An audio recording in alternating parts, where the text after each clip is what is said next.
4 મહિનાનું અમારે આસાયેલા ડોંગર થઈની છે। અમારી મહેનત બધું બાદલ ગયું છે। 4 મહિનાનું બધું પાક આવી ગયો ને ધોવન થઈ ગયું છે। 3 દાડોનો વરસાદ ચાલુ છે। તે રાત દાડો અમારા છોકરાને હોની જીવાડવાનું બધું મોંઘવાડી છે બહુ। 100 રૂપિયાનું કઈ આવતું નથી।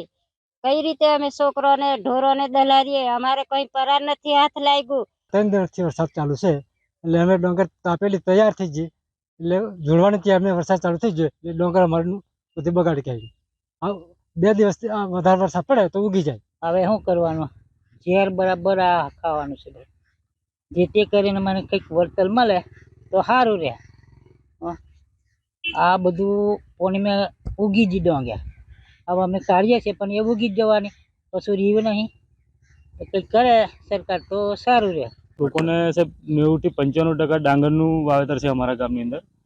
ટોટલી મતલબ જેમને આગળ ડાંગર કાપીને મતલબ જે તૈયારી આમ માલ લણણીના સમયે મતલબમાં વરસાદ પડ્યો જેના કારણે મતલબમાં ડાંગર ખેતરમાં તેવાને તેવી ઉગી ગઈ અને જેને નહીં કાપી ડાંગર જેને એમની બી મતલબમાં આડી પડી ગઈ એ બી મતલબમાં કોઈ શક્યતા આવવાની કોઈ શક્યતા છે નહીં।